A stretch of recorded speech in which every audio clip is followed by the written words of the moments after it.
After kong graduate noon ng senior high, madaming mga tanong na pumapasok sa isip ko patungkol sa pagka-college. Kagaya na lamang ng, kaya ko ba to? Ano kayang course ang kukunin ko sa college? Nadadala pa ba sa Floorwax grading system dun? Mga ganyang tanong. At ngayon, kwento ko sa inyo yung ilang experiences ko nung freshman pa lamang ako, lalong-lalo na sa first week of school as a college student.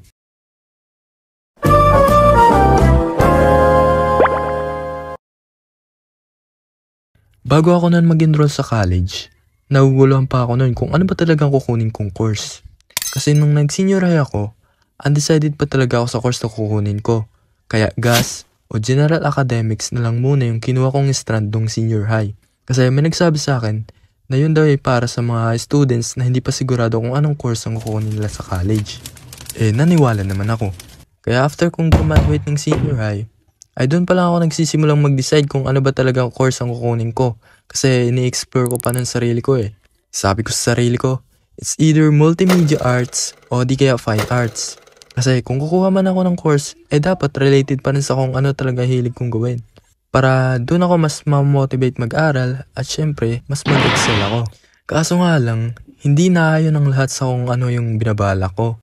Kasi unang-una, walang available na course dito niyan sa amin sa probinsya. Hindi mo pa talaga pumunta sa ibang lugar para makapag-aral ng mga ganong klaseng mga course. At pangalawa, hindi sapat ang financial status namin para may pag-aaral ako sa mga ganyang klaseng course na gusto ko. If ever man kasing makakahanap ako ng free tuition, talagang pupunta ako sa malayo. Sabi kasi ng ibang kamag-anak namin, meron naman daw courses na ganyan sa lugar nila. Kaso nga lang, ilang oras pa babiyahiin mula sa bahay nila papunta sa school. Ayoko naman ganun. Kaya to make the story short, alam niyo ba saan ako nabagsak? Sa HM. Oo, sa Hospitality Management. Para sa mga di nakakaalam anong klaseng course yon, search nyo na lang sa internet para malaman nyo.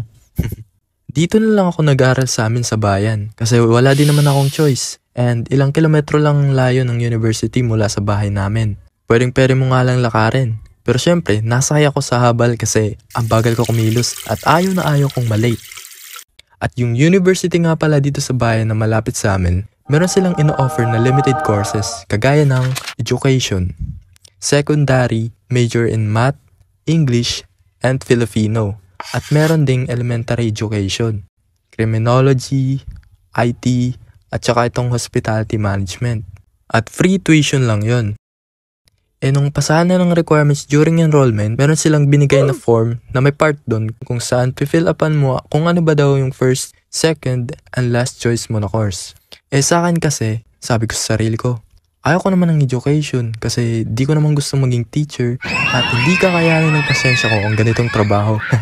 Ayaw ko din naman ng IT kasi di ko naman makikita sa sarili ko in the future na nag-work related dyan. At lalong-lalo na, ayaw ko din mag-criminology kasi tingnan nyo naman katawan ko. Kaya yun, wala akong choice. HM talaga nilagay ko dun sa first choice. Then nilibas blanco na lang yung iba. Sabi ko lang sa sarili ko, baka pag pumasok ako dito, may mga magandang opportunities na patanggapin sarili ko after kong matapos tong course na to. Okay lang din siguro na isang tabi ko muna or i-sacrifice din course ko. Kasi ika nga nila, life's not a race. Goodbye my old dreams. Babalikan ko kayo. Mapunta naman tayo dun sa naging experience ko nung nag-start ng klase. Sa totoo lang, naninibago pa ako nun sa schedule ng college ako para sa high school. Kasi sa college, minsan 3 o 2 subject lang sa isang araw. Halimbawa sa Monday, 2 subject sa umaga, then 1 subject naman sa hapon. Sa sked din namin, may araw na 1 subject lang talaga tapos half day pa yon. Kaya sa hapon, may tempo ako para mag-aral. Ay, and then, need pa namin pumasok na mga first year tuwing Sabado para sa subject namin na NSTP-CWTS or National Service Training Program, Civic Welfare Training Service. Yun kasi yung pinili kong subject kesa sa ROTC noon. At ayun nga, nung first week of class, meron pa ding mga subjects na di pa pumapasok mga prof Kaya ako, diretso talaga uwi. Parang pumasok ka lang dun para huminga.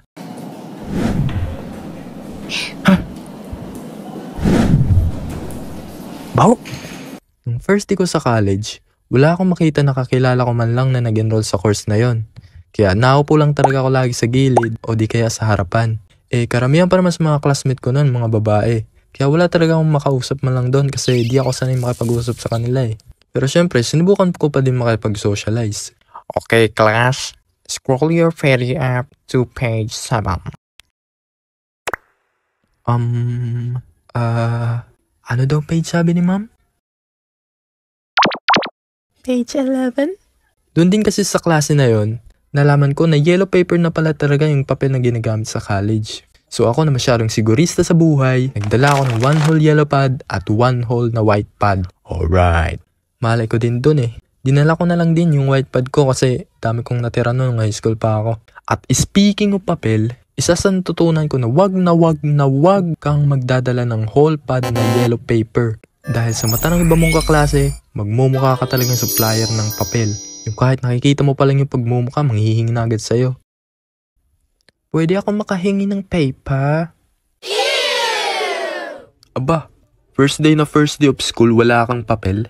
Do I even know you? Joke, di ko sinabi yun ha. Siyempre, binigyan ko. Grabe, after nun, di pa nag 1 week binili kong papel, ubus na. Kaya simula nun, nagdadala lang talaga ako ng papel na kasya lang sa bawat subject sa isang araw. O di kaya kapag nakakalimot magdala, nahingi na lang din ako sa room. Mapunta naman tayo doon sa paglipat-lipat ng room bawat subject. Sa college pala, after nyo matapos yung isang subject, lilipat naman kayo sa ibang room para sa susunod pang mga subject. Walang ganyan sa amin nung high school. Kasi yung subject teacher na talaga yung pupunta sa room nyo kapag oras na ng subject niya. Kaya nung first day ko sa college, after ng first subject namin, nagtaka ako kasi bakit nagsisilabasan mga kaklase ko unang subject pa lang naman yon. Since nagsilabasan sila, lumabas na lang din ako at napatanong sa isa sa mga classmate ko. Ano meron? Ba't kaya nagsisilabasan? Baka dumating prop natin sa next subject. Ha? Hindi mo alam? Ang pinagsasabi na itong hindi alam. Syempre alam. Ano, tinatanong ko lang, baka alam mo rin, diba? Ipupunta tayo sa ibang room para sa sunod na subject. Nakalay doon sa schedule, diba? Ayun, no, sa likod mo, tingnan mo. HM102. Oo nga pala. Di mo alam, no? Alam ko. Napatanong lang, syempre. Guys, ginala. Medyo latang na din ako nun. Kasi nung time na yun, nagwo-work na ako sa pag-animate at laging napupuyat. At dito na nagtatapos tong video na to. Sana supportahan nyo ako kasi consistent na talaga uploads ko dito sa channel na to. Kaya pindutin mo na yung subscribe button para di mo ma-miss out palating ko pang uploads. At kung nakaabot ka dito sa dulo at nagustuhan mo tong video, huwag mong kalimutang i-like at i-comment mo na din sa baba thoughts mo regarding sa video natin ngayon. Kita-kits ulit. Babush!